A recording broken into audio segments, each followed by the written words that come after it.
নমস্কার, আমি আজকে এসেছি পূজালি পুলিশ স্টেশন। এখানে বিজেএমসি নাম করে তোলাবাজি চলছে, আর বিজেএমসি বলছে বিজেপির পার্ট বলে বিজেপির নাম করে তুলছে। আর এখানে নাম দেওয়া হয়েছিল, এখানে যে ইলিগাল অ্যাক্টিভিটি যে চালাচ্ছে শেখ আসলাম পারভেজ, এ বলছে আমি এখানকার প্রেসিডেন্ট, যা করতে হবে এখানকার জনগণদেরকে গিয়ে চমক ধমক দিচ্ছে, গলি গলিতে গিয়ে পাড়া পাড়ায় গিয়ে চমক ধমক দিচ্ছে, আর যেখানে সেখানে তোলাবাজি করছে। আর এটাকে পুরো লিড করছে, তারাতলায় থাকে একটা লোক, সে বারবার দিল্লিতে ছুটে যায়, একটা ওখানে বিল্লি ধরতে পায় না, ঠিক আছে। আর একটা আজ করি আমরা ডেপুটেশন আমরা পূজালি পুলিশ স্টেশনে দিলাম, আর দিয়ে আমাদের এখানকার যে যুব প্রেসিডেন্ট আছেন অভিজিৎ পাল, উনি রয়েছিলেন, এনাকে সাথে রেখে, এবং আমাদের বজবজ মন্ডল 1-এর প্রেসিডেন্ট পার্থ হাজরাদা উনি রয়েছেন, ওনাকে নিয়ে, এবং আমাদের এখানকার যে মন্ডল প্রেসিডেন্ট উনিও রয়েছিলেন, প্লাস আমাদের প্রাক্তন মন্ডল প্রেসিডেন্টও ছিলেন, উনিও ছিলেন। গৌতম দাকে রেখেও আমরা সবাইকে সামনে রেখে আমরা আজকে ডেপুটেশন দিলাম। বিজিএমসি নাম করে এখানে তোলাবাজি দিকে দিকে চলছে, আর আম জনতাদেরকে চমক ধমক দিচ্ছে। এগুলো বিজেপির কোনো পার্ট নয়। আর কেউ এখন যদি দিয়ে দেয়, এখানে বিজেপি বলছে এখানে ওকে প্রেসিডেন্ট করে দেওয়া হয়েছে। কি বলেছিল এখানে প্রেসিডেন্ট করে দেওয়া হয়েছে? ব্লক প্রেসিডেন্ট তো দূরের কথা, একটা ঝাঁটা আমাদের ভারতীয় জনতা পার্টির সুইপারেরও কাজ পাবে না। এখন এরকম অবস্থা, তুমি প্রেসিডেন্ট হয়ে যাবে আর এখানে চমক ধমক করবে। যারা এখানে সাফার করেছিল, যারা জেল খেটেছে, যারা মার খেয়েছিল, ওদেরকে ভাবছো তুমি চেপে দেবে বিজেএমসির নাম করে। এইটা হতে দেবো না। তোমার তারাতলায় থাকে তোমার কাকা না জ্যাঠা, আজকে দিদি আছে, ওদেরকে বলে দেবেন, ওরা গিয়ে আপনাকে ইলিগাল অ্যাক্টিভিটি যেটা চালাচ্ছেন এটা চলতে দেবো না আমরা বজবজের বুকে। ঠিক একমত তো? ঠিক আছে। ভারত মাতা কি, ভারত মাতা কি, ভারত মাতা কি, বিজেপি জিন্দাবাদ, যুব মোর্চা জিন্দাবাদ। দেখুন, এই সম্পূর্ণ এই অভিযোগটা মিথ্যা এবং ভিত্তিহীন। যদি এদের কাছে কোনো প্রমাণ থাকে, আমি রিকোয়েস্ট করবো এরা ইতিমধ্যে যেন দেখাই সেই প্রমাণটা, দেখিয়ে এই অপবাদটা দিক। আর যদি কোনো প্রমাণ দেখাতে না পারে, আমি কিন্তু এদের বিরুদ্ধে মানহানি ব্যবস্থা করবো, মানহানি মামলা করব। এবং এরা কারা? এরা যারা বলছে এরা যুব নেতারা, এরা যুব কর্মী। কিন্তু আমাদের তো এখানে কোথাও যুবর তো কাজ নয়, এটা শ্রমিক সংগঠনের কাজ। এটা যুব আর শ্রমিক সংগঠন সম্পূর্ণ আলাদা, ওনারা এক করে ফেলছেন। ওনাদের হয়তো জানা নেই, আমি অনুরোধ করবো ভালোভাবে জেনে নিন, তারপরে এগুলো করুন। আমার যে সমস্ত সার্টিফিকেট, ওগুলো তো রাজ্য নেতৃত্ব আমাকে দিয়েছে।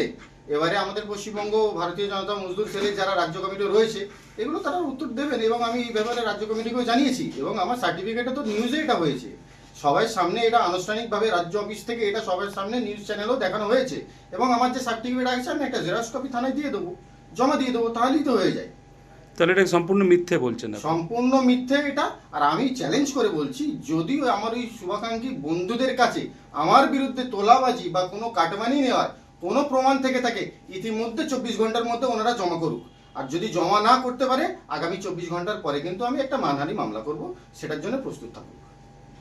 আপনার পুরো নামটা? শেখ আসলাম। নমস্কার, আমি শেখ আসলাম, বজবজ ব্লক 1 প্রেসিডেন্ট বিজেএমসি।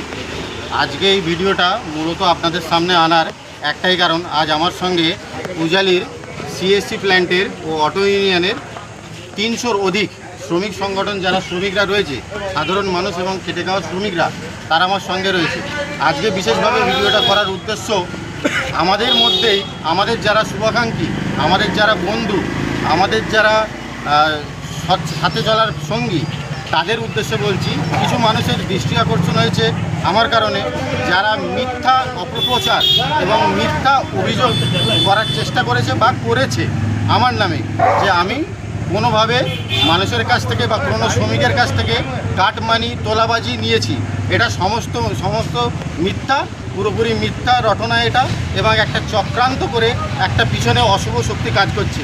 আপনারা ওই ভিডিওতে দেখবেন, যারা ওই ভিডিওতে আমার নামে মিথ্যা অপবাদ দেওয়ার চেষ্টা করেছে বা দিয়েছে, তারা কোনোদিনই কোনো তৃণমূল কংগ্রেসের কোনো নেতা বা মন্ত্রীর এগেনস্টে বা কাউন্সিলর বা সদস্যের এগেনস্টে কোনোদিনই এরা মুখ খোলেনি। কেন মুখ খোলেনি, কার জন্য মুখ খোলেনি, কী তার স্বার্থ আছে, আমি এটা জানি না। কিন্তু আজও পর্যন্ত তারা তৃণমূল কংগ্রেসের অত্যাচারের বিরুদ্ধে, অন্যায়ের বিরুদ্ধে কোনোদিনই প্রতিবাদ তারা করেনি। কিন্তু আমার আজকে খুবই সৌভাগ্য, এত বড় বড় নেতা বা এত বড় বড় আমার বন্ধুদের, এত দূরের বন্ধুদের আমার আজকে কার্যকলাপ তাদের দৃষ্টি আকর্ষণ করেছে। এতে আমি তাদেরকে অন্তর থেকে অভিনন্দন জানাতে চাই। এবং এই যে অভিযোগটা করা হয়েছে, এই অভিযোগটা ইতিমধ্যেই আমি ওনাদেরকে অনুরোধ করছি যে এই অভিযোগটা তুলে নেওয়া হোক। তার কারণ আমি চাই না আমাদের মধ্যে কাউকে আমি মানহানির মামলা করি বা কোনো এগেনস্টে ওদের আমি কাউন্টার দিই, এটা আমি চাই না। আমাদের এটা শিক্ষা নয়। আর ভারতীয় জনতা পার্টি বলে আমরা এখান থেকে, আমি ব্যক্তিগত কারোর কাছ থেকে কোনো রকমভাবে কোনো মেম্বারশিপ ফিস পর্যন্ত নিই না। আমরা আজকে পার্টি করতেছে, আজকে 2016 সালে দক্ষিণ 24 পরগনা জেলায় বিজেপির, ভারতীয় জনতা পার্টির মাইনরিটি সেলের পূর্বে আমি সভাপতি ছিলাম, জেলা সভাপতি ছিলাম। মাদারে বিকাশ দাস সভাপতি ছিল। তারপরেও আমি 2017 সালে তো রাজ্য সম্পাদক ছিলাম সংখ্যালঘু সেল বিজেপির। আমরা এই যে শ্রমিক সংগঠনে আজকে দায়িত্ব পেয়েছি, বিজেপির পূর্বে দায়িত্ব পাওয়ার পরে আজকে যে ভারতীয় জনতা মজদুর সেলের যে দায়িত্বটা পেয়েছি, এটা একটা শ্রমিক সংগঠনের দায়িত্ব। এটা বিজেপির সঙ্গে এক করবেন না। আমার কোনো বক্তব্যে, আমার কোনো স্টেটমেন্টে কোথাও আমি বলিনি এটা ভারতীয় জনতা পার্টি বা এটা ভারতীয় জনতা পার্টির আমরা কিছু করছি। ভারতীয় জনতা পার্টি এবং এই শ্রমিক সংগঠন সম্পূর্ণ আলাদা। যেমন উদাহরণস্বরূপ বিএমএসটা বিজেপির মতাদর্শে চলে, আমরাও ভারতীয় জনতা মজদুর সেলটা বিজেপির মতাদর্শে চলি। তার মানে এই নয় বিএমএসটাও বিজেপি এবং বিজিএমসিটাও বিজেপি। বিজেপি পলিটিক্যাল একটা রাজনৈতিক দল এবং ভারতীয় জনতা মজদুর সেল বিজেএমসি এটা একটা ট্রেড ইউনিয়ন। এটা সারা পশ্চিমবাংলার সবাই জানে। আমার বন্ধুরা হয়তো জানে না বা জানা ছিল না, ওদেরকে আরও ভালোভাবে জেনে নেওয়ার জন্য আমি অনুরোধ করছি এবং হাত জোর করে বলছি, যদি কোনো প্রমাণ না থাকে দয়া করে এরকম অপমান অপদস্থ করবেন না। আর যদি প্রমাণ থাকে আপনি সামনে আনুন, আপনার সামনে আমি ফেস করব। আমি পালিয়ে যাওয়ার ছেলে নয়। আপনি যখন যেখানে ডাকবেন আমি দরকার পরে একা যাব। আপনি যখন বলবেন আমার সামনে প্রমাণ এনে দেবেন, কী শাস্তি সংবিধান আমাকে দেবে, তার আগে আমি নিজের শাস্তি নিজে নিয়ে নেব। আমার বিরুদ্ধে কিছু বলতে গেলে দয়া করে প্রমাণ নিয়ে বলবেন, হয়তো এভাবে আপনার বিরুদ্ধে কেউ বলেনি, ঠিক আছে। আর আপনি যে ওয়ার্ডে ধরো এইসব নেতাদের বিরুদ্ধে কেউ কথা বলেনি, কিন্তু যারা ছিল তারা আমাদের করতে দেয়নি। তারা করতে দেয়নি না, কারণটা কি? কারণ এবার তারা জানে। দেখুন, এবার তৃণমূল কংগ্রেসের এত অত্যাচারে যদি কেউ অন্যায়ের প্রতিবাদ করতে বাধা দেয়, সেটা যে দলেরই হোক, ঝান্ডা লাগাতে পারেনি দাদা, আমরা গিয়ে ঝান্ডা লাগিয়েছি, ঠিক আছে। আপনারা দেখেছেন। তবু আমি বিগত দিনের কথা আবার মনে করিয়ে দিই, তৃণমূল কংগ্রেস শাসক দল যখন ছিল তখন থাকাকালীন আমরা এখানে গাচ্চর বলে যে ফেমাস, আপনারা জানেন, মাহফুজুর রহমানের বিরুদ্ধে পূর্বের শাসক দল ক্ষমতা থাকাকালীন আমরা অন্যায়ের প্রতিবাদ করেছি। শুধু ওই নয়, এর পূর্বে আরও সমস্ত কাউন্সিলর এবং দুর্নীতিবাজদের বিরুদ্ধে আমরা প্রতিবাদ করেছি। আমরা প্রতিবাদ করতে জানি, আমাদের জানাতে হবে না। তবে আপনাদেরকে অনুরোধ এবং ধন্যবাদ, আমার বন্ধুদের ধন্যবাদ, আপনারা আমাকে আমার বিষয়টা দৃষ্টি আকর্ষণ করেছেন, এর জন্য আমি আপনাদেরকে থ্যাংক ইউ জানাই। কিন্তু মিথ্যা অপবাদ দেবেন না। যদি প্রমাণ থাকে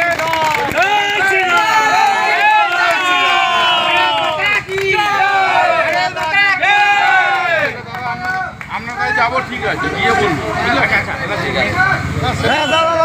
করতে দেয়নি সেটা